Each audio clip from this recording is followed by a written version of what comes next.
أعوذ بالله من الشيطان الرجيم. بسم الله الرحمن الرحيم.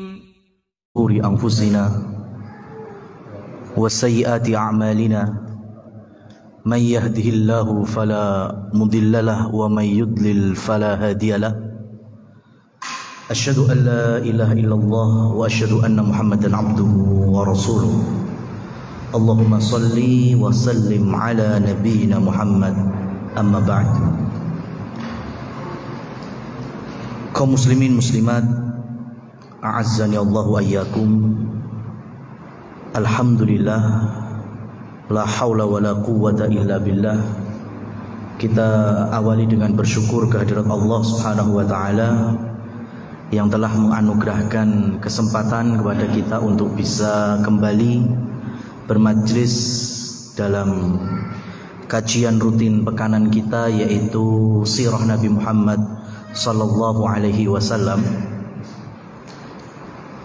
yang mana pada kesempatan kali ini kita akan melanjutkan dari pembahasan ringkasan dari kitab Nurul Yaqin, di mana akhir pembahasan kita yaitu mengenai dakwah Rasul kita sallallahu alaihi wasallam kepada beberapa utusan. Di antaranya yaitu utusan dari Najran, orang-orang Nasara. Dengan sombongnya mereka mengatakan merasa lebih Islam daripada Islam yang dibawa oleh Nabi Muhammad. Maka saat itu Rasul sallallahu alaihi wasallam memberikan bantahan, lah bagaimana kalian merasa lebih Islam padahal kalian menyembah salib, kalian memakan babi, kalian menyatakan bahwa Isa adalah putra Allah.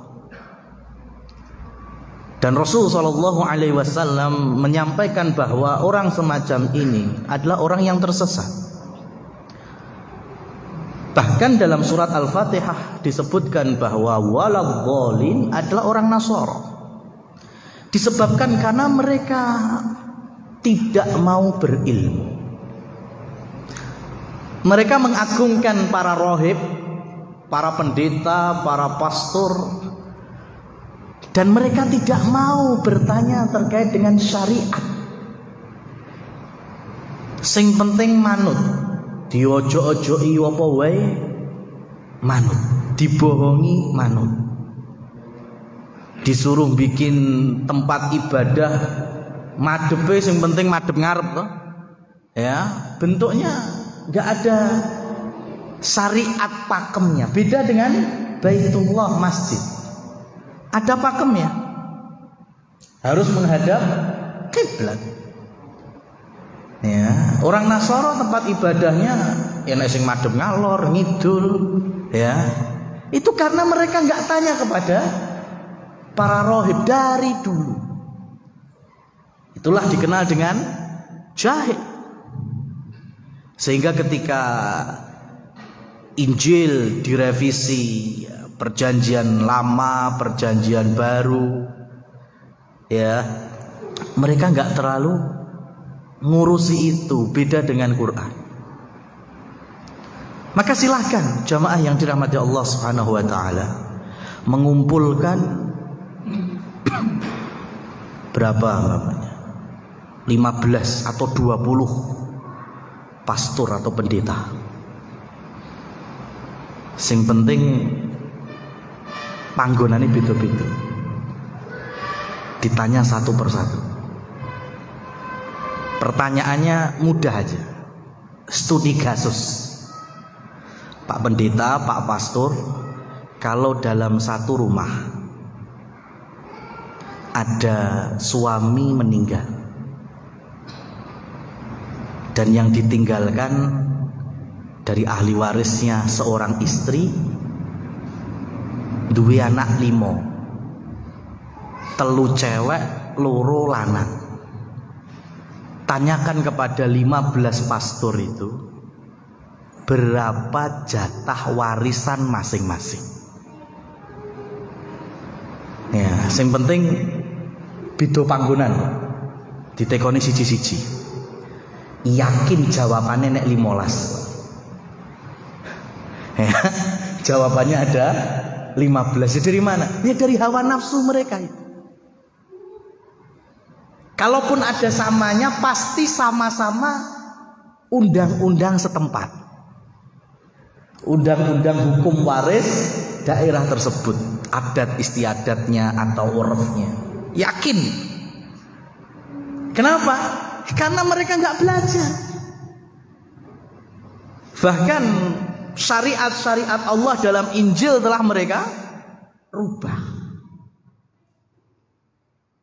Sebaliknya, antum kumpulkan mau berapa ratus ustadz, dai, penuntut ilmu, arek 100-200 ditanya di berbagai tempat dan waktu yang berbeda dengan soal yang sama. Yang mana yang namanya dai, ustadz, penuntut ilmu itu kan udah ngaji Anisa 11, 12, 13 harusnya sudah belajar ilmu faraid atau warisan. Ya. Ya. Maka silahkan tanya dengan soal yang sama, Ustadz, ya, kalau ada suami wafat meninggalkan istri 5 anak, 3 cewek 2 cowok, bagaimana pembagiannya? Insya Allah satu-satu jawabannya podo. Kenapa? Karena ada ilmunya, ada pakemnya, ada kaidahnya dalam surat An-Nisa. Istri kalau ditinggal suami punya keturunan, dapat jatah 1/8. Anak-anak sisanya, yang laki-laki 2 bagian lebih besar dibandingkan yang perempuan hanya 1 bagian. Sudah, insya Allah semuanya sama. Kenapa? Karena agama kita dibangun di atas ilmu. Dan itulah yang didakwahkan oleh Rasul Shallallahu Alaihi Wasallam untuk menjauhkan diri kita dengan sosok, dengan figur, kecuali sosok Rasul Shallallahu Alaihi Wasallam, karena beliau sumber dari ilmu itu. Beliaulah yang menjelaskan firman-firman Allah Subhanahu wa Ta'ala. Maka kata Imam Malik, seluruh ucapan manusia di muka bumi ini bisa kita ambil, bisa kita buang. Kita ambil kalau benar, kita buang kalau salah. Enggak sesuai dengan Al-Quran, enggak sesuai dengan hadis. Kecuali ucapan siapa? Kata Imam Malik, illa sahiba hadzal qabr. Kecuali ucapannya manusia yang terkubur di Madinah itu, yaitu Rasulullah Shallallahu Alaihi Wasallam. Nah, jamaah yang dirahmati Allah Subhanahu Wa Taala, maka dengan berakhirnya bab terkait dengan duta-duta yang mendatangi Rasul Shallallahu Alaihi Wasallam, maka kita akan masuk ke pembahasan berikutnya di tahun yang ke-10, artinya menjelang wafatnya atau sakitnya Rasul Shallallahu Alaihi Wasallam. Ada program besar dari beliau di sini dengan judul Tajhizu Jaisi Usama, persiapan pengiriman pasukan Usamah bin Zaid radhiyallahu anhu. Kemana? Ke Romawi. Siapakah Romawi itu? Negeri adidaya dengan kepemimpinan Heraklius. Ya, padahal beberapa bulan berikutnya Rasul Shallallahu Alaihi Wasallam wafat. Dulu berita itu nggak sekencang sekarang. Maka di telinganya pemimpin Romawi Heraklius, berita wafatnya Rasul Shallallahu Alaihi Wasallam dengan kabar dikirimnya pasukan Usamah tekone bareng. Ya, datangnya itu bareng. Jadi di Romawi itu rajanya dapat berita yang pertama, Nabi umat muslimin orang Arab itu telah wafat, yaitu Nabi kita Muhammad sallallahu alaihi wasallam. Yang kedua, pasukan muslimin bergerak menuju Romawi. Itu sekelas Heraklius cekelan das. Ya, ngeluh itu. Ini pasukan apa ya? Pemimpin tertingginya wafat malah teko perang. Aneh Mas. Ini dalam kamusnya orang Romawi kok iso gitu loh. Pemimpinnya wafat malah ada pengiriman pasukan untuk memerangi Romawi. Nah, itulah Islam. Itulah iman. Ketika para sahabat, mereka tahu, bahkan mereka sempat berhenti itu. Usamah sempat berhenti ketika mendengar ya wafatnya Rasul sallallahu alaihi wasallam. Gimana ini? Lanjut balik. Tapi sekelas Umar bin Khattab dan sahabat-sahabat yang menjadi pasukan di situ, ya, memberikan penguat bahwasanya siru bi barokatillah. Sudah, lanjutkan jalan dengan memohon barokah dari Allah Subhanahu wa taala. Karena kapak-kapakno ini tetap perintah. Rasul memerintahkan Usamah untuk berjalan menuju Romawi, maka dengan wafatnya Rasul tidak merubah kalau itu perintah Rasul sallallahu alaihi wasallam, tetap berjalan. Nah, ini gigihnya keimanan kaum muslimin saat itu. Kita baca satu persatu kronologinya. Jahazar Rasulu sallallahu alaihi wasallam. Rasul mempersiapkan qabla mautihi, sebelum beliau wafat, jaishan, sebuah pasukan biqiyadati Usamah ibn Zaid, dengan pemimpin Usamah bin Zaid. Wa amarahu an yasira ila ubna haitsu qutila waliduhu. Yang mana Rasul sallallahu alaihi wasallam memerintahkan untuk berjalan ke daerah yang mana dulu ayahnya yang bernama Zaid bin Harithah wafat di perang Mu'tah. Karena Mu'tah bagian dari wilayah Romawi.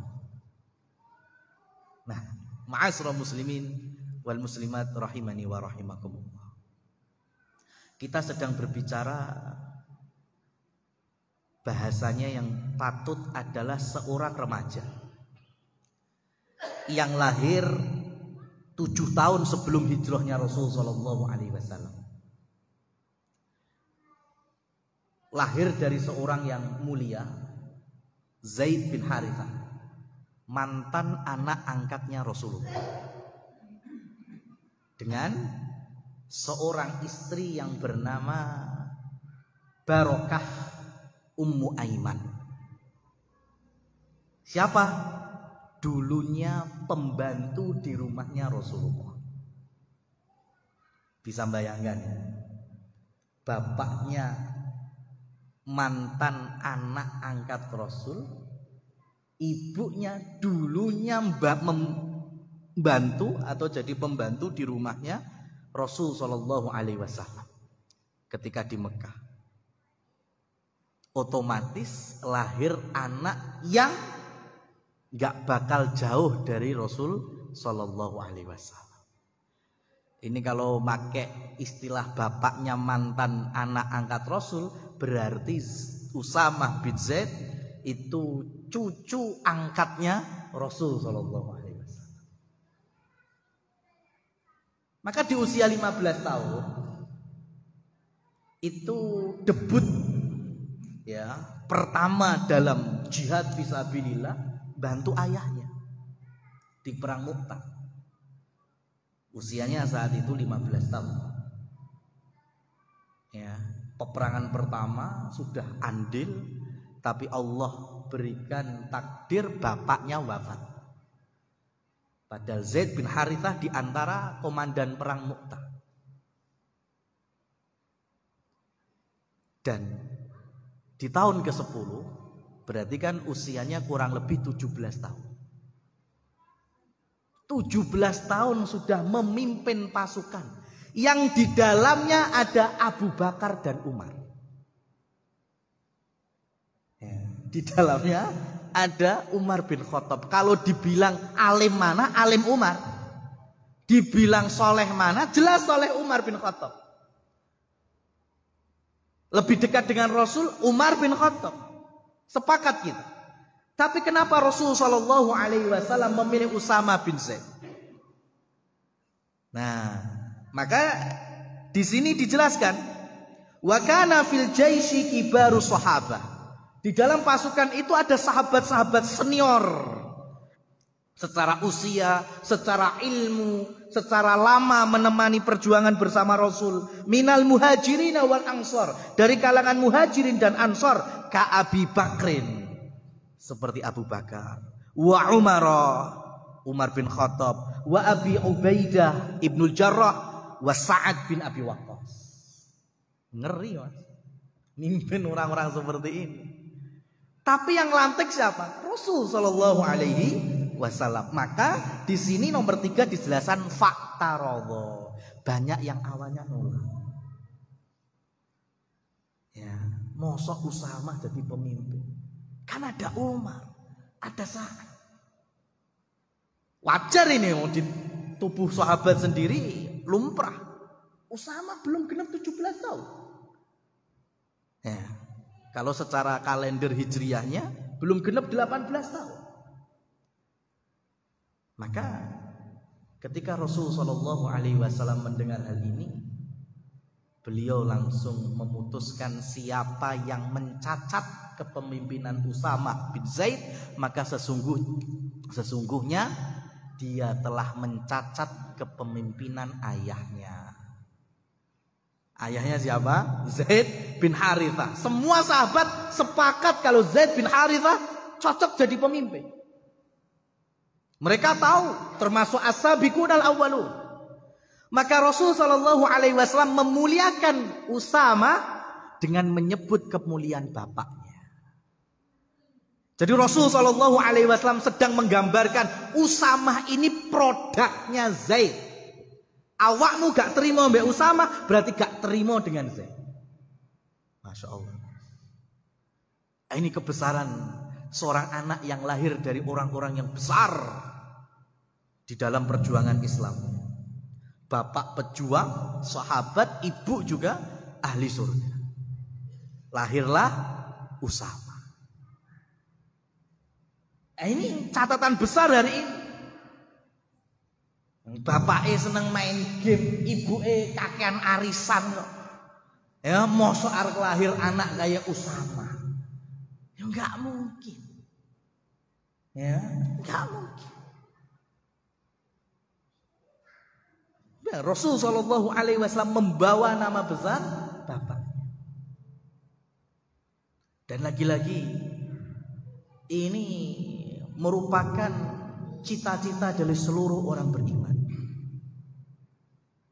Berkali-kali kita bawakan dalil dari Quran surat At-Tur ayat 21. Tapi ya nggak pernah bosan saya juga menjelaskannya, karena yang namanya kita pengen dapat mutiara, apa yang harus kita lakukan? Nyelam.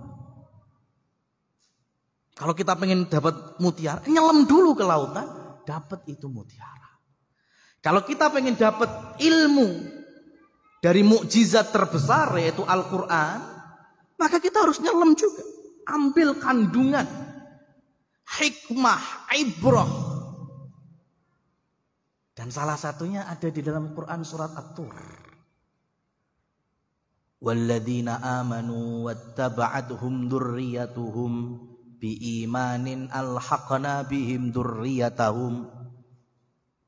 Di saat orang-orang beriman, orang tua yang beriman, anak keturunannya beriman. ujung-ujungnya mereka masuk surga.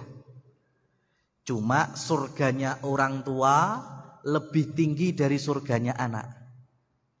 Apa yang terjadi? Alhaqna bihim dzurriyyatahum. Allah akan susulkan anak keturunannya untuk bisa satu surga yang lebih tinggi, sesurga dengan orang tuanya. Kalau kita baca ayat sebelumnya dan sesudahnya, nanti dibuka bapak-bapak, ibu-ibu yang dirahmati Allah, Quran surat At-Tur dari ayat belasan itu, ayat 17 atau 18. Allah berfirman, innal muttaqina fi jannati wa na'im. Orang-orang yang bertakwa tempatnya di surga dengan berbagai macam kenikmatannya. Fakihina bima atahum rabbuhum wa waqahum rabbuhum adzabal jahim. Ya. Mereka semuanya dapat anugerah terbebas dari siksa neraka. Ya, mereka dapatkan makanan buah-buahan, ya, anugerah yang Masya Allah. Ini mulai menggambarkan kenikmatan surga. Kulu washrabu hani'am bima kuntum ta'malun. Makan minum bebas kalian di surga ini. Ini hasil jerih payah amalan kalian semenjak di dunia itu. Muttaqi'ina ala sururim masfufah wa zawwajnahum bihurin 'ain.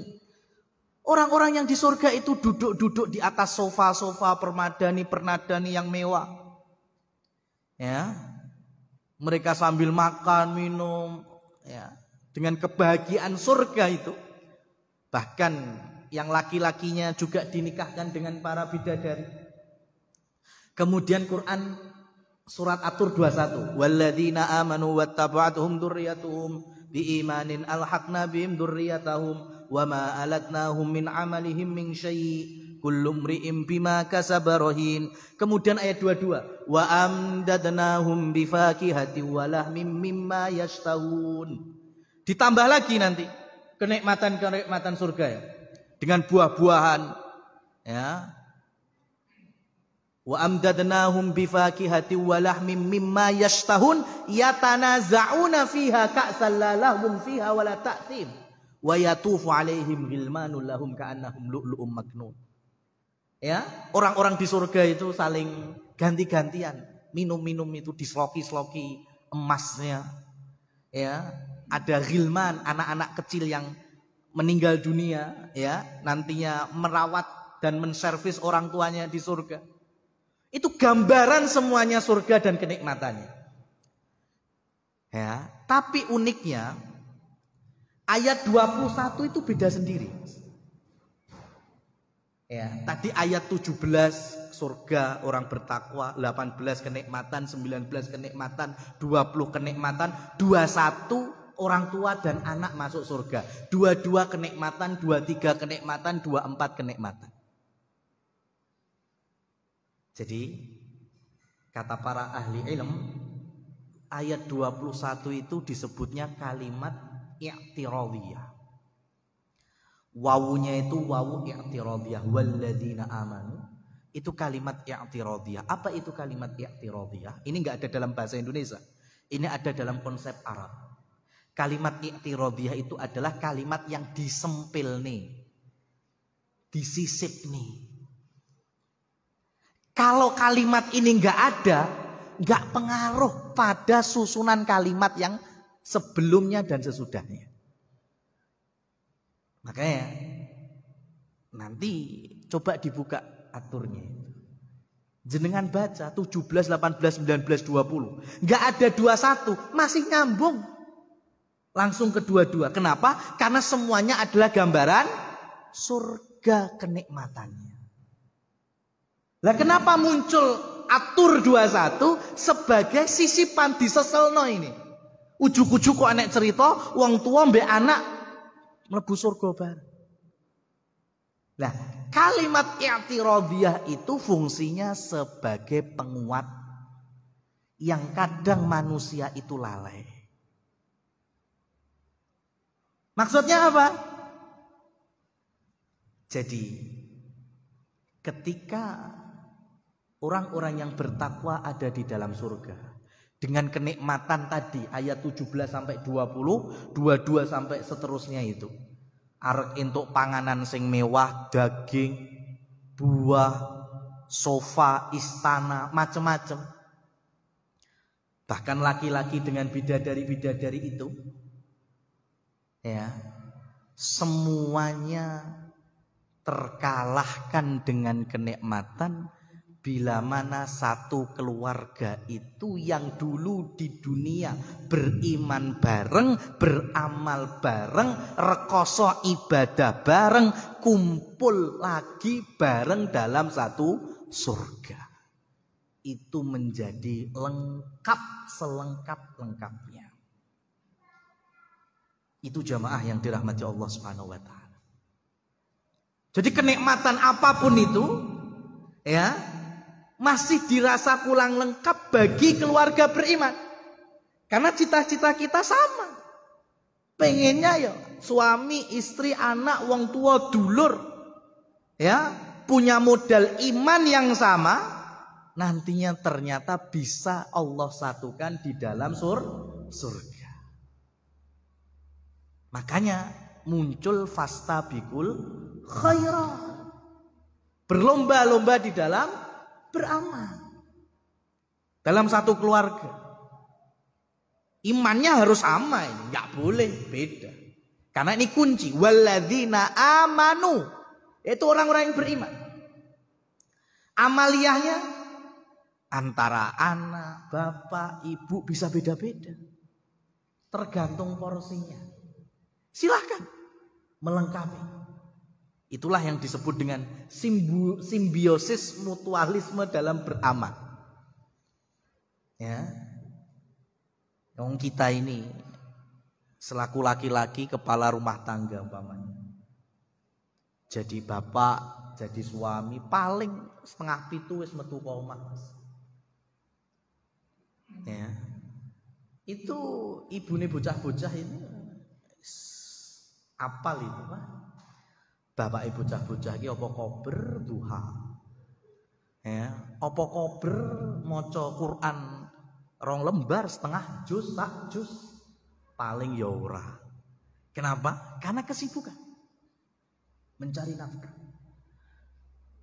Maka ini berarti porsi bagi seorang istri, ibu muslimat yang mungkin waktu di rumah jauh lebih banyak. Ya wis lah. Ya, lek bapak ibu bocah ora iso salat sunah sing akeh, aku wae sing akeh-akeh salat sunah. Aku wae sing akeh-akeh maca Quran. Silakan, ndak apa-apa. Ya, itu porsi yang bisa dilakukan, ndak apa-apa wis. Ya, sing lanang kalah maca Quran, kalah salat sunah, ndak apa-apa. Ya. Kita selaku laki-laki karena punya porsi besar di dalam perjuangan mencari nafkah, ya digunakan untuk ibadah dan ketakwaan. Enggak sembarang, ini mumpung enggak ada kewajiban bagi muslimat, kita yang punya. Enggak, bukan perkara remeh ini. Rasul sallallahu alaihi wasallam duduk-duduk di kebun kurma bersama para sahabat. Ada seseorang jalan, ini pengen arek neng kebun nih. Ya, ini kerjaannya kuli kebun. Tapi jalannya petantang-petantang kayak komandan militer. Ya. Itu ada sahabat yang komentar, coba wong kuwi ya melakune dinggo jihad fisabilillah. Ya, di medan pertempuran melawan musuh Allah, apa ora tambah ganteng itu. Terima arek neng kebun wae mlakune kaya panglima. Itu Rasul sallallahu alaihi wasallam langsung negur. Apa yang kamu katakan? Ya, tarik ucapan. Engkau tidak tahu, lihat fulan berjalan dengan gagahnya meskipun terima orang yang kebun. Tapi ternyata di belakang itu dia menutup aib. Ya, dia membawa kehormatan diri, tidak ngemis, tidak minta-minta. Fahuwa fi sabilillah. Engkau enggak tahu itu. Fulan berjalan dengan gagahnya meskipun ke kebun. Tapi ternyata di belakangnya ada anak istri yang harus dicukupi kebutuhannya. Fahuwa fi sabilillah. Kalian nggak tahu, fulan berjalan begitu gagahnya meskipun korneng kebun. Tapi di belakangnya ada orang tua yang sudah lanjut usia yang harus dipenuhi kebutuhannya. Fahuwa fi sabilillah. Kurang apa lagi Rasul motivasi? Ya, 3. Dia nggak ngemis-ngemis meskipun merekuli, tidak apa-apa. Ya, disandingkan dengan mujahid fi sabilillah. Memenuhi kebutuhan rumah tangga, fahuwa fi sabilillah, sama. Memenuhi orang tua yang udah lanjut, ya, sama kayak mujahid fi sabilillah. Kalau kita ikhlas, kita jadikan sebagai ladang takwa kepada Allah Subhanahu wa taala. Nah ini fastabiqul khairat. Mumpung amanah ini ada di pundak laki-laki. Anak juga sama. Ya, silahkan. Safar mbek bapake kok Karanganyar ning Jakarta. Leren ning rest area salat bapake ngimami kulhu inna. Sampai Jakarta ya ngono, Pak. Bapake ngimami kulhu inna. Sampai balik neng Solo ngimamine sik kulhu inna. Akhirnya anaknya mulai mikir, bapakku ngimami kur bacane kulhu inna tok iki. Jebule ya macan apale kur kuwi tok. Tapi karena ini anak yang soleh, dia mikirnya, wah mungkin bapak wis ra kober ngapalne akeh-akeh. Ya, ngopeni aku, nyekolehne aku, adik-adikku. Wis ben aku wae sing nglanjutne ngapalne Quran. Biar aku saja yang banyak dawa-dawa hafalane. Wah, ini ndak apa-apa, silakan. Kenapa? Yang penting nanti walladzina amanu wattaba'atuhum dzurriyyatuhum. Kalau dalam Quran surat At-Tur 21 tadi, wong tua sing surgane luwih dhuwur. Lebih tinggi anak di bawahnya. Tapi maha bijaksana dan adilnya Allah, Allah pertemukan lagi surganya anak, Allah angkat lagi anak itu untuk bertemu dengan orang tuanya. Itu kalau dalam At-Tur. Kalau dalam hadis, sekeluarga masuk surga, cuma surga anak yang lebih tinggi dari surga orang tuanya. Maka anak bertanya kepada Allah, mana ya Allah orang tuaku yang dulu didikku, ya mengajari kebaikan kepadaku. Ya, kemudian anak itu berdoa mohon ampunan kepada Allah untuk orang tuanya. Maka orang tua itu yang di surga bawah, Allah angkat menuju surganya anak yang lebih tinggi. Kaget otomatis wong tua, ya Allah kok perasaan biyen ning donya kok sing wajib tok dilakoni. Salat ya sing wajib, sunai ranate. Poso ya kok Ramadan tok. Sunah ya gak nate, tapi kok ya entuk swarga sing kaya ngene. Dan Allah saat itu berfirman, waladuka istaghfarolak. Ini semua karena anakmu yang soleh yang mohon ampun bagimu kepada. Ya, intinya di sini Pak. Pun monggo silahkan di porsi masing-masing. Kita beramal. Mana yang lebih kita semangat dalam berjuang ibadahnya silahkan. Karena nanti kalau sama-sama iman, sama-sama beramal, ikhlas sesuai dengan contoh Rasul Shallallahu Alaihi Wasallam, ya. Kalau ternyata surgane istri kita lebih tinggi, surga kita di bawah, insya Allah ketarik itu. Atau sebaliknya surga suami lebih tinggi, surga istri di bawah, insya Allah bisa kita tarik istri kita. Yang penting dalam satu keluarga ada fastabiqul khairat. Ini contohnya keluarga yang penuh barokah. Keluarga Usamah bin Zaid bin Harithah radhiyallahu anhum. Ya, anak yang melengkapi kebesaran dari kemuliaan ayahnya. Ayahnya mulia, ibunya mulia. Ya, Usamah pun juga akhirnya menjadi bocah yang mulia, yang di usia sangat muda bisa memimpin pasukan yang di dalamnya ada sahabat-sahabat ring satunya Rasul Sallallahu Alaihi Wasallam. Bisa mimpin orang cah 17 tahun. Yang hari ini mimpin dhewe urung mesti iso. Ya, saya bingung. Ya. Memutuskan ya habisnya aku sekolah di mana we, saya bingung Mas. Ya, bocah saya dulu Usama bin Zaid sudah bisa mimpin Umar bin Khattab. Ora masyaallah. Bisa mimpin Sa'ad bin Abi Waqqas. Ya karena inilah di saat ya keimanan itu betul-betul ada dalam konsep ya para sahabat. Sudah didikan iman, didikan Rasul, didikan ya sesuai dengan apa yang telah Allah Subhanahu wa taala firmankan. Jadi ya. Ini terkait dengan persiapan pasukan Usamah. Fa'tarada jamaah ala riyasati Usamah kibar sahabah. Fahuwa syabun lam yatajawaz sabi'ata asyrata min umrihi.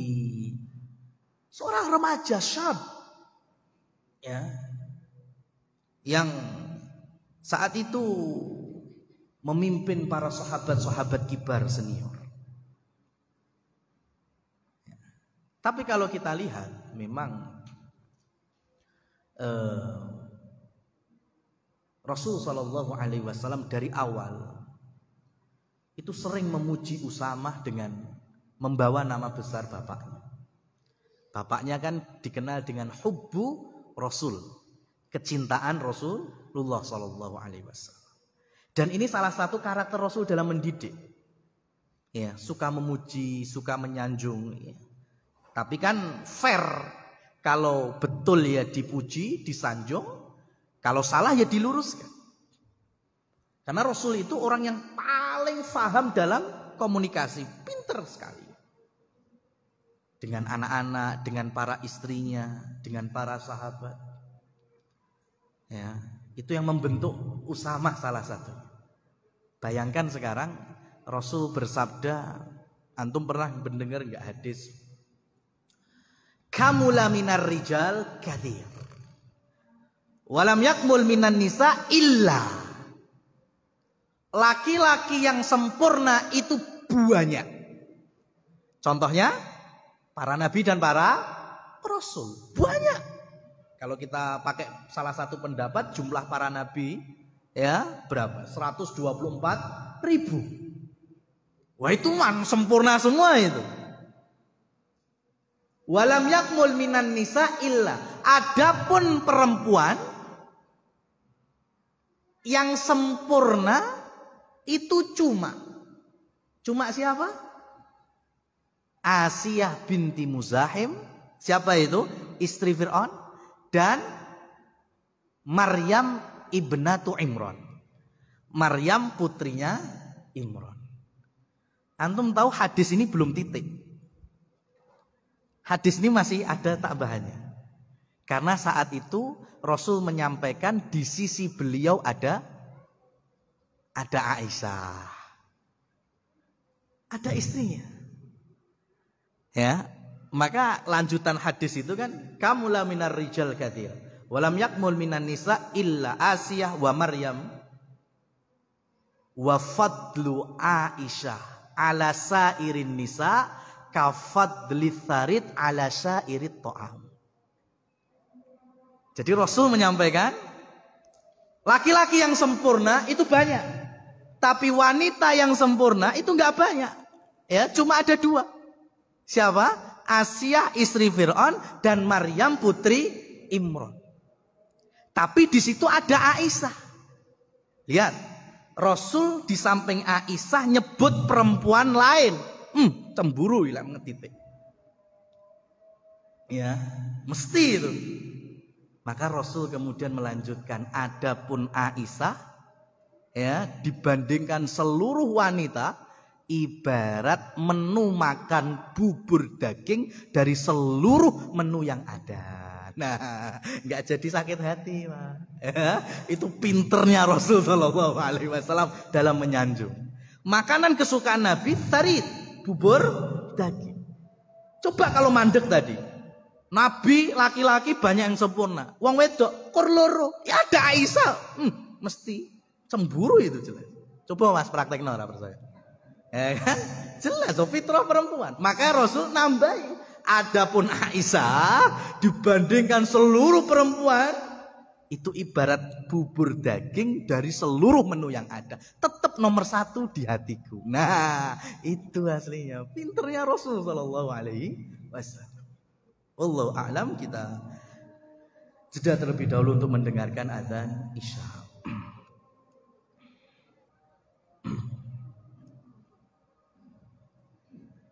Barakallahu fikum. Kita lanjutkan. Falamma 'alima ar-Rasul sallallahu alaihi wasallam bidzalik. Ketika Rasulullah sallallahu alaihi wasallam mengetahui hal tersebut, apa itu? Usamah dicederai. Dibilang masih bocah. Kenapa harus memimpin orang-orang besar dari kalangan sahabat? Ghadiba ghadban syadida. Rasul pun marah. Ya, Rasul meluruskan kesalahan para sahabat saat itu. Wa qala lahum, Rasul berkata, "Istausu bihi khaira fa innahu min khiyarikum." Berwasiatlah kalian dalam hal kebaikan. Hati-hati kalian dalam berucap, dalam bersikap. Ini yang milih bukan sembarangan. Rasul sallallahu alaihi wasallam yang milih Usamah jadi pemimpin. Fa innahu min khiyarikum, karena sesungguhnya Usamah adalah bagian manusia terbaik di antara kalian. Masya Allah. Ya, jadi dari sini Rasul sallallahu alaihi wasallam mengajari bahwa semua yang menjadi perintah beliau, ya, itu tidak ada yang buruk. Tinggal hati kita semeleh atau tidak di dalam mentaatinya.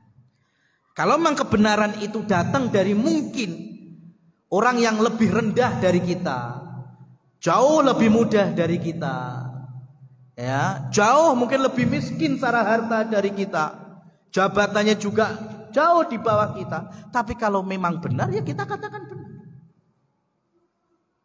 Rasulullah SAW memberikan percontohan semacam ini. Jangan sombong, sebagaimana kesombongan Fir'aun. Ya, Fir'aun itu sombong sampai di level mengatakan ana rabbukumul a'la, aku Tuhan kalian yang lebih paling tinggi. Tapi sombong-sombongnya Fir'aun, ya, sebagian ahli ilmu menyatakan Fir'aun itu ngomong seperti itu untuk siapa? Untuk rakyatnya. Jadi lek diomong dewe, dia tahu nggak kalau dia itu bukan Tuhan? Ya mudeng. Tapi untuk mengekalkan kekuasaannya. Ya, biar rakyat tahu jenenge Rojo Fir'aun, ya, jadi Tuhan, ya percaya-percaya aja. Kenapa? Karena memang orang-orang Mesir Qibti merasakan kemakmuran dan kesejahteraan. Jadi sombongi Fir'aun ini dalam tanda petik sumbut, Mas, dalam mensejahterakan umat. Ya, dalam surat Az-Zukhruf, ya, saya bacakan ayatnya ini. Ini Az-Zukhruf ayat yang ke-51, enggak salah. Allah Subhanahu wa taala berfirman mengkisahkan terkait dengan Fir'aun.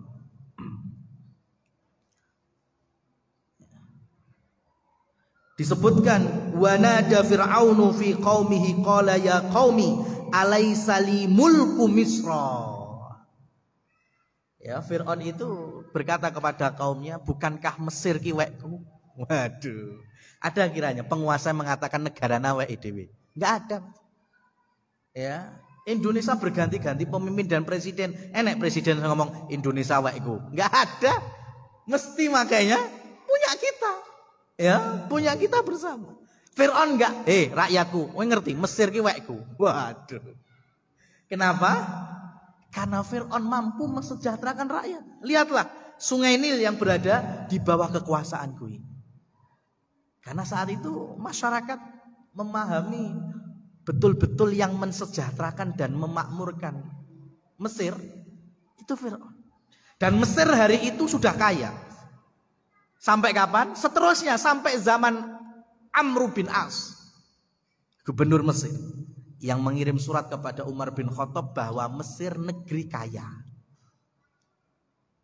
Di zaman Nabi Yusuf orang mana? Syam.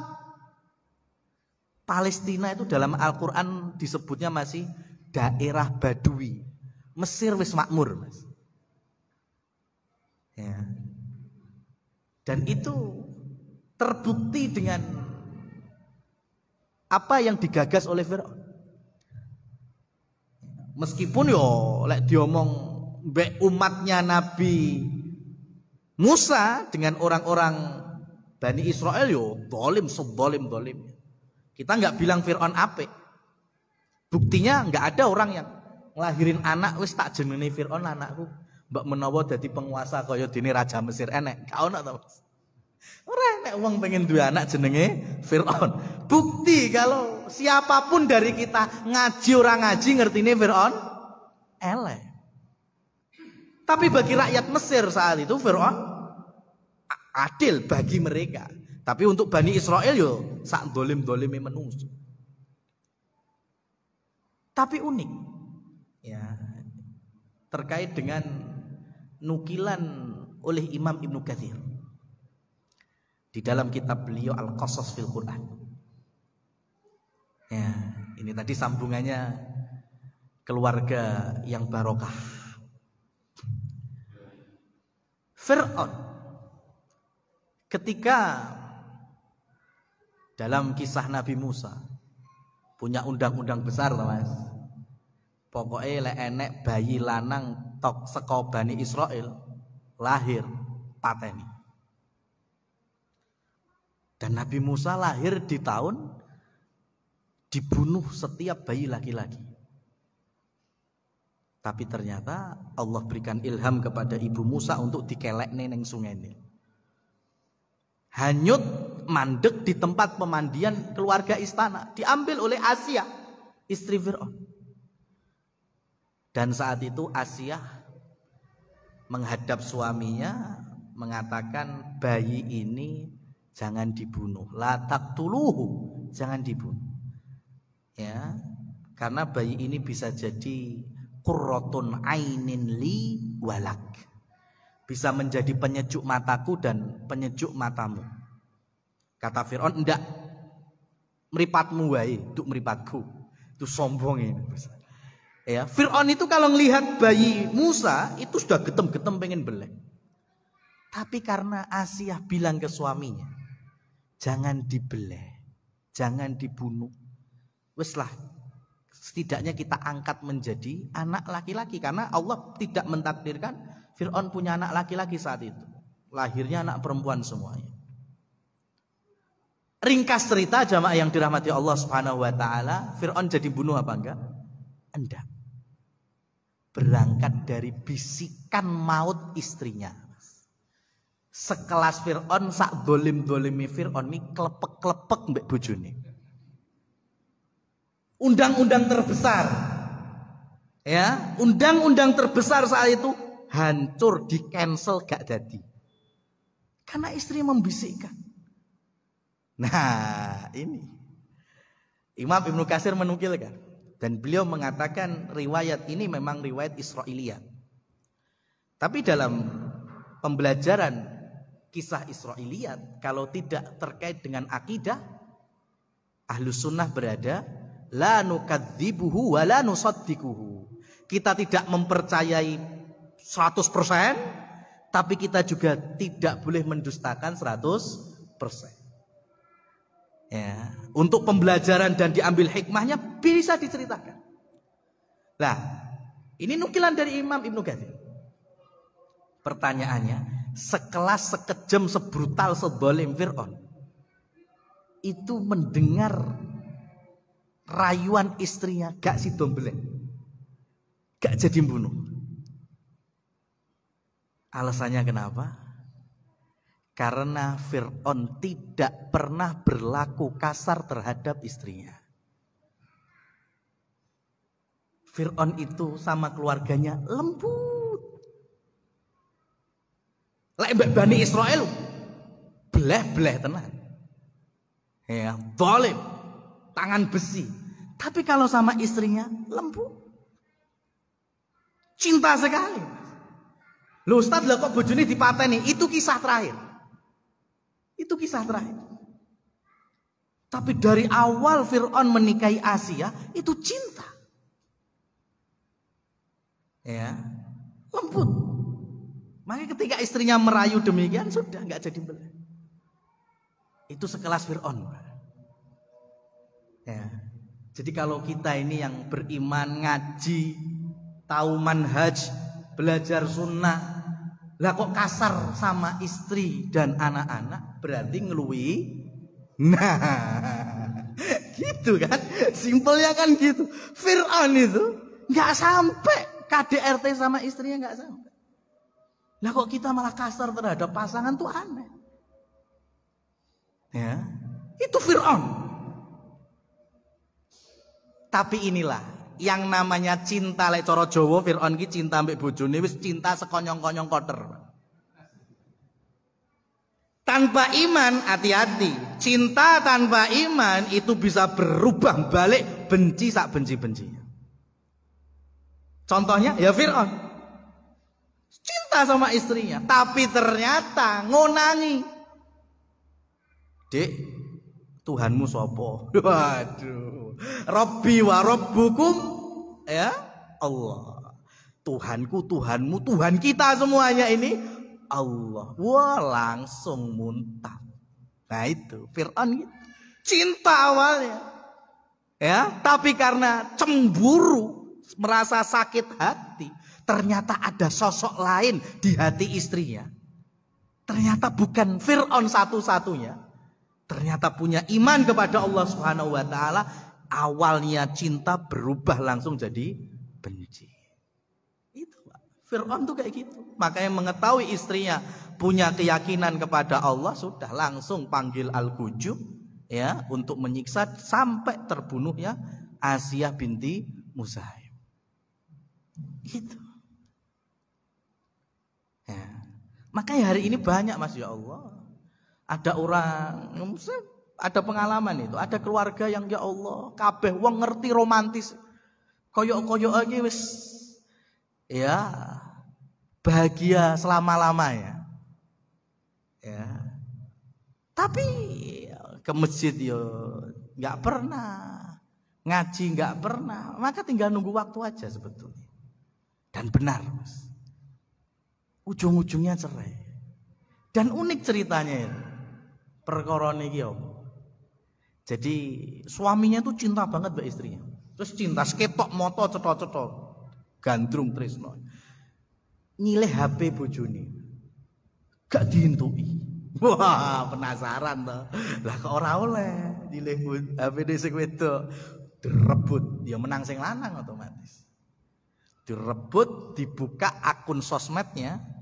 Ternyata di akun sosmednya istrinya itu kan ada status .2 single. Wah, goro-goro status .2 single muntap sing lanang. Ya Allah, Dede. Selama ini loh, awake dhewe ini boson ning akun sosmedku, kowe ngaku sik single. Pegat, Mas. La haula wala quwata illa billah. Ya, sapa nyono, sapa nyongko. Ya, tapi itulah kalau cinta tidak berbungkus dengan keimanan dan kesolehan, gampang bubarnya. Nah ini tadi ringkesan dari nukilan Imam Ibnu Katsir. Saya lanjutkan sebagai catatan akhir. Bahkan ketika Nabi Musa alaihissalam diperintah oleh Allah Subhanahu wa taala, "Idhhab ila Fir'auna innahu tagha." Pergi ke Fir'aun, dakwah. Berhasil apa enggak? Enggak berhasil. Dan Nabi Musa berdoa kepada Allah, ya Allah segerakan turunkan azabmu. Sebagaimana engkau menurunkan azab kepada kaumnya Nuh dan seterusnya dan seterusnya. Nanti lihat itu di tafsir Imam At-Tabari, Imam Ibnul Jauzi, tafsir Ibnul Ashur, bahkan tafsir Imam Ibnu Katsir sendiri. Disebutkan Allah menunda azabnya kepada Fir'aun sampai 40 tahun berikutnya. Artinya apa? Allah tidak langsung mengabulkan doa sekelas Nabi Musa. Ya, Allah pending dulu 40 tahun. Baru nanti Allah azab, Allah tenggelamkan Fir'aun. Sebabnya apa? Dinukilkan bahwa karena selama itu Fir'aun masih berbuat bekti kepada ibunya. Allah pending azabnya. 40 tahun berikutnya ibunya Fir'aun wafat. Nah langsung delep nih sisa. Itu sekelas Fir'aun, Mas. Dua wanita yang tidak mengalami kekasaran Fir'aun, istri dan ibunya. Bakti kepada itu Fir'aun. Masa awake dhewe kan moh dipadakne Fir'aun kan. Harusnya jauh lebih bisa berbuat baik kepada orang tua, berbuat ihsan, ma'ruf dengan keluarga. Dan contoh yang paling real yaitu contoh dari keluarga Nabi SAW dan para sahabatnya. Dan dalam poin kita pada malam hari ini yaitu keluarga Usamah bin Zaid bin Harithah radhiyallahu taala anhum ajmain. Kita cukupkan aqulu qouli hadza fa subhanakallahumma wa bihamdika asyhadu an la ilaha illa anta. Nggih. Masyaallah. Sudah pertanyaan berapa? Waduh.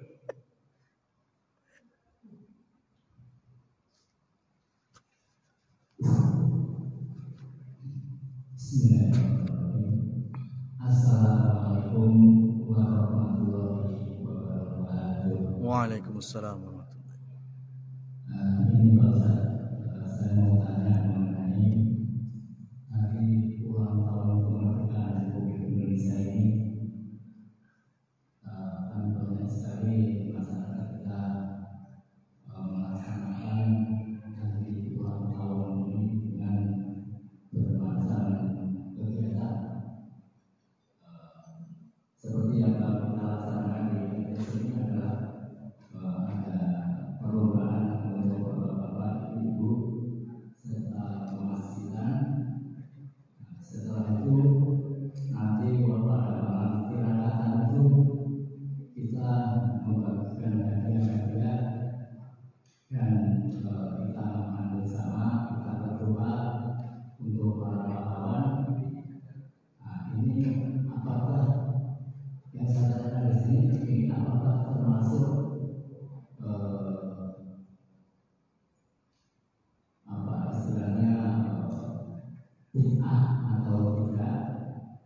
Karena yang lain juga bukan hanya seperti itu, mungkin ada melaksanakan apa namanya hiburan-hiburan yang sebenarnya ya bagi kita mungkin tidak sampai sana. Itu adalah apabila tahu saya. Wassalamualaikum warahmatullahi wabarakatuh. Waalaikumsalam warahmatullahi. Jamaah yang dirahmati Allah Subhanahu wa taala. Sebelum saya jawab secara lebih detail, kita bicara hati. Ketika menyaksikan HUT kemerdekaan dirayakan dengan, ini salah satu contoh aja. Ya, semoga fitrah kita masih berjalan dengan baik. Diisi dengan jogetan sambil nyanyi Joko Tingkir ngombe dawet, apik apa elek. Ini bicara fitrah, ya kan? Kemerdekaan, mengenang jasa pahlawan, apalagi, ya kan? Merenungkan perjuangan melawan penjajah. Diisi joget Joko Tingkir ngombe dawet, api apa elek. Gitu dulu kan. Ini saya belum dalil-dalil belum. Ini dari kacamata generasi penerus perjuangan. Saya yakin kenal Joko Tingkir wae ora. Ya. Kenal Joko Tingkir aja. Artinya sesuatu yang harusnya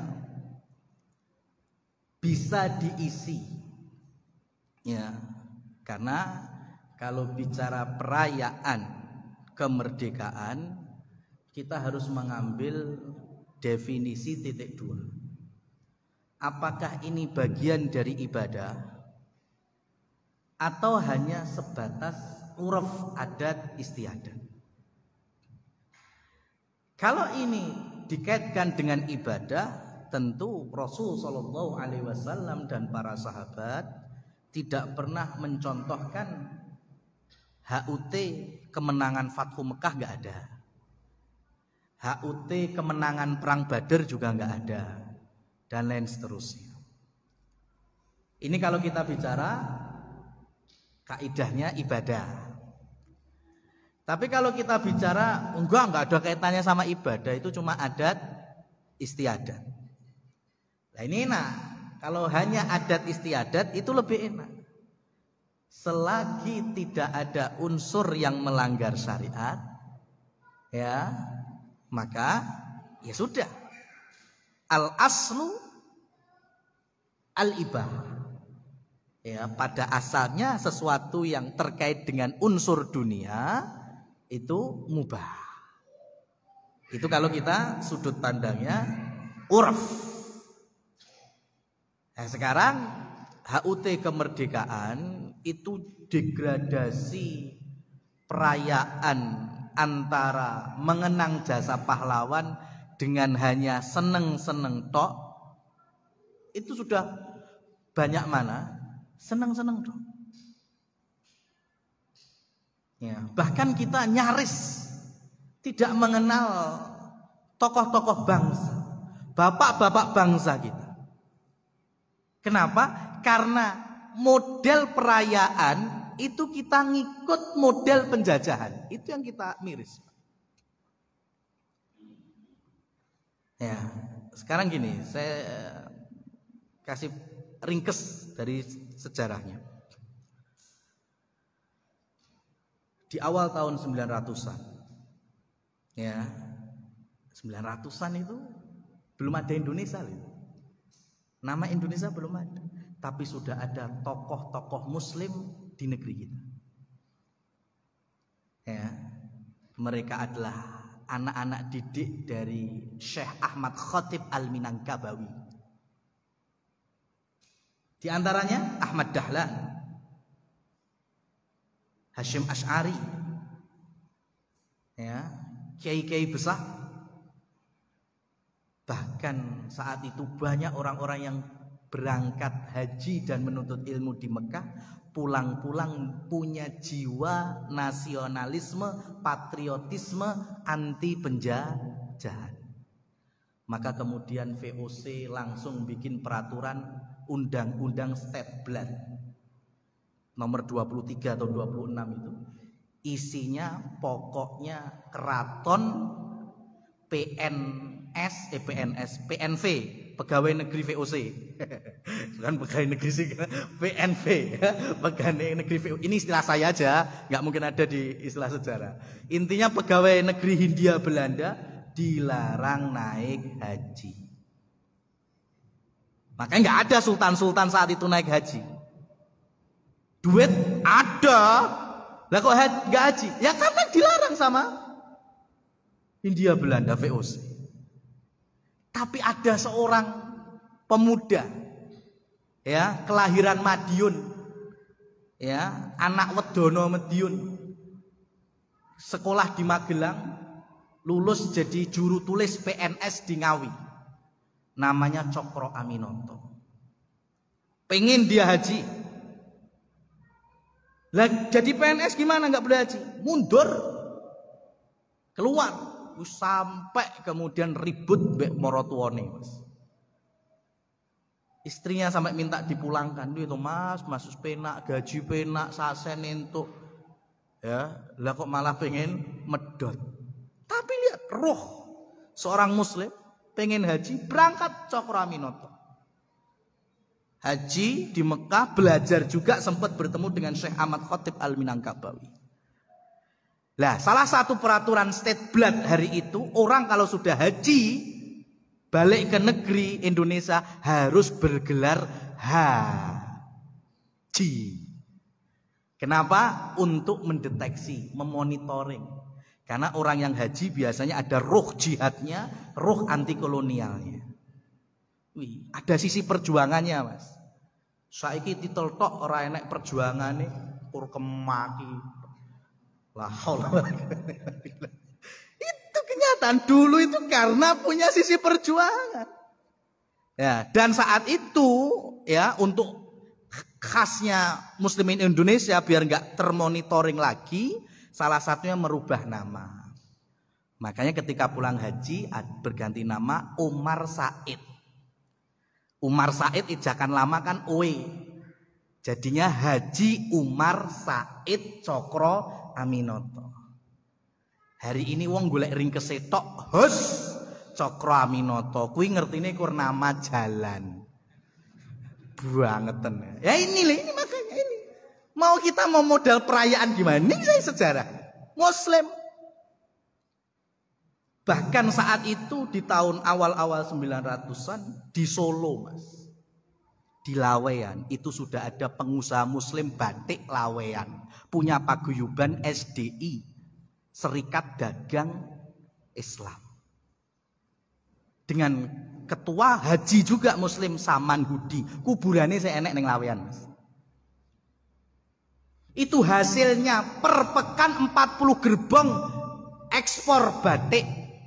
Kemana? Keluar. Dan hasil per hari keuntungan 18.000 golden. Gaji gubernur Hindia Belanda saat itu bensasi 3.800 golden. Muslim Laweyan batik wis gal gendujut biyen, Mas. Antum lihat bangunan batik Laweyan kayak gitu magrong-magrongnya tahun 1900 udah kaya apa nih megai, Mas. Tapi karena VOC tahu, wah ini jo sampai ini Muslim kok iso jaya. Bikin undang-undang baru, undang-undang Hokkien. Muncul Serikat Hokkien. Ngasih ya perundang-undangan khusus bagi orang-orang Cina untuk bisa menjual bahan baku batik lilin mbek pewarnanya. Nah, itu yang membuat Saman Hudi dan seterusnya nggak bisa lagi kulaan lebih murah batik kecuali harus lewat Serikat Hokkien. Lihat, Mas, ini sejarah awal 900-an. Lek Muslim bangkit dibikin serikat dagang non Muslim, hati-hati. Lek sejarah berulang ya memang seperti itu, Mas. Ya. Makanya Saman Hudi jemput Cokro Aminoto ketika pulang haji di Semarang, kemudian menyerahkan SDI untuk dipimpin oleh Cokro Aminoto. Ya kan? Tambah besar, kemudian berubahlah menjadi SI Sarekat Islam. VOC tambah. Wah, ini kok piye dadi koyo ngene. Ya kan? Ojo sampai. Saat itu di Surabaya Cokro Aminoto sudah bisa menerima murid-murid. Ada Alimin, Darsono, Semaun, ya, Kasno, Soekarno kecil. Ya, Soekarno kecil namanya Kasno, Mas. Ya, itu dalam biografi sendiri. Lah ini catatannya, ini yang merayakan HUT sing joget-joget ini mudeng apa enggak? Ketika Soekarno bilang setelah kami belajar dengan Cokro Aminoto, meja itu diseret Mbak Soekarno, ditaruh depan cermin, Soekarno ngadeg belajar pidato dan orasi. Ya, kita tahu presiden pertama kita kalau sudah berbicara, Masya Allah, bisa membangkitkan suasana. Ya, masyarakat itu betul-betul terbawa dengan orasinya presiden kita. Tapi Soekarno sendiri bilang, kecakapanku dalam berpidato tidak lebih dari 1/5-nya Cokro Aminoto. Pertanyaan sekarang, tulisan Cokro Aminoto banyak, tapi rekaman pidatonya kok nggak ada. Kemana ini? Tulisan Cokro ada, masih bisa kita ambil faedahnya. Tapi pidatonya kemana? Kok nggak ada? Padahal presiden kita sendiri bilang Cokro itu kalau berorasi kecakapan Soekarno nggak ada seperlimanya. Seneng sekali Soekarno itu, cinta sekali, sampai saking cintanya putri Cokro ada yang dinikahi, namanya Suharsi. Saking cintanya sama gurunya Cokro, ya itu nikah dengan Suharsi. Cuma nantinya ketika Soekarno pengen kuliah ke ITB sempat cerai, ya Utari mohon maaf.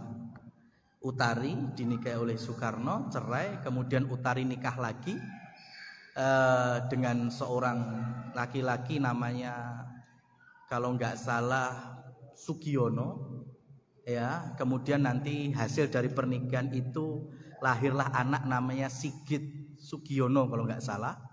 Dari pernikahan itulah lahir perempuan yang bernama Maya Estianti. Nah, ini lek wong ngerti ini mungkin artis ngono tok. Ya kan, tapi mbah-mbahe ra mudeng itu. Ya. Ini kalau kita bicara perjuangan.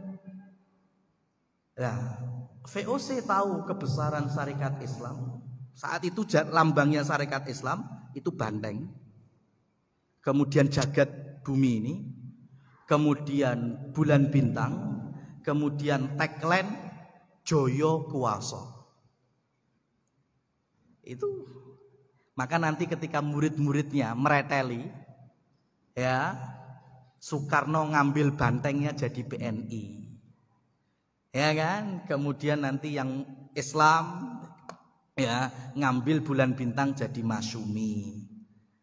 Ormas besar kemudian ngambil jagatnya itu jadilah ormas. Gitu, semuanya dari Cokro, Muslim. Tapi karena dipecah adanya Divide et Impera, yaitu dikirimlah seorang bernama Sneflit Belanda turun di Semarang menjadi kepala NIS Nederland Indies Spoorwegen. Itu perusahaan sepur milik India Belanda. Sneflit itu orang komunis. Dan sekretariat SI di Semarang itu ada Alimin Darsono Semaun.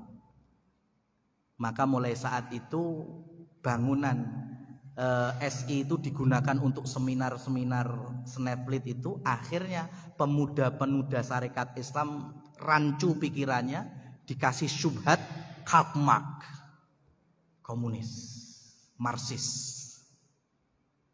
Maka saat itu ketika muktamar di Surabaya, ada seorang lagi Muslim namanya Mas Dukul Haq, cerdas, yang ketika dapat beasiswa ke Leiden Belanda, Kartini yang dapat. Kartini nolak, lebih baik dikasihkan pemuda yang cerdas ini, Mas Dukul Haq. Untuk beasiswa ben DE wae. Iki wong Masya Allah otaknya encer banget. Betul itu. Nanti juga haji, dan sepulang haji berubah namanya menjadi Haji Agus Salim. Nah, ini kemudian berdua dengan Cokro Aminoto membangun SI, dan yang di Semarang SI sudah kena komunis, maka kemudian pecahlah menjadi SI putih, SI merah. Yang SI merah nantinya menjadi Serikat Rakyat dan cikal bakal PKI. Yang Syarikat Islam tetap berusaha, dan saat itu Cokro Aminoto menambah lagi, ya, kaidah di dalam Syarikat Islamnya. Ini catatannya: semurni-murni tauhid, setinggi-tinggi ilmu, ya, dan sepandai-pandai siasat. Sekelas Cokro Aminoto bisa ngasih kaidah semurni-murni tauhid. Kenapa? Karena tadi sudah pecah. Yang awalnya anak-anak muda Muslim bisa pengaruh komunis. Maka akidah tauhid itu penting. Semurni-murni tauhid, setinggi-tinggi ilmu, sepandai-pandai siasat. Ini dari bapak bangsa kita yang nanti meninggal sebelum kemerdekaan. Punya anak-anak seperti Soekarno yang kemudian menjadi presiden, ya. Kemudian ada Kiai Haji Agus Salim, kemudian ada Hatta, ya. Semuanya hasil dari goresan terus nih sampai esok subuh. Oleh karena itu ringkesnya apa yang kami sampaikan adalah kita ini lebih hingar-bingar dengan perayaan yang malah bisa melalaikan dari nasihat-nasihat bapak bangsa, pendiri bangsa, para pahlawan perjuangannya. Ya, mendoakannya paling kurang menit, Mas. Yang lainnya diisi dengan berbagai macam yang itu malah bisa menyedihkan ketika mereka itu malah tahu. Maka kami himbau kalau bisa dirubah sistemnya, programnya, maka itu jauh lebih baik. Sehingga nantinya kita lebih bisa menghukumi secara syariatnya, ya. Ini ternyata sudah nggak ada unsur maksiatnya, nggak ada unsur musik-musiknya, nggak ada unsur mengkultuskan yang berlebihan, ya, sehingga nanti kita bisa, oh ini bisa disebut uruf, jadi nggak sampai jatuh ke dalam kebid'ahan. Tapi kalau hari ini yang terlihat ternyata masih terlalu dekat dengan kebid'ahan, ya mau gimana lagi? Ya, kita pun meninggalkan suatu unsur yang kebid'ahan, tetapi kita sama sekali tidak merubah ya kebanggaan dan bersyukur kita menjadi generasi anak bangsa. Kita tetap cinta tanah air, kita tetap punya jiwa nasionalis sebagaimana Rasul sallallahu alaihi wasallam ketika menginjakkan kaki di Madinah, beliau berdoa, Allahumma habib ilainal Madinah ka hubbina Makkah au asyad. Ya Allah, berilah anugerah cintamu kepada kami, cinta Madinah sebagaimana kami dulu juga mencintai Mekah atau lebih daripada itu. Demikian, semoga bisa diambil hikmahnya.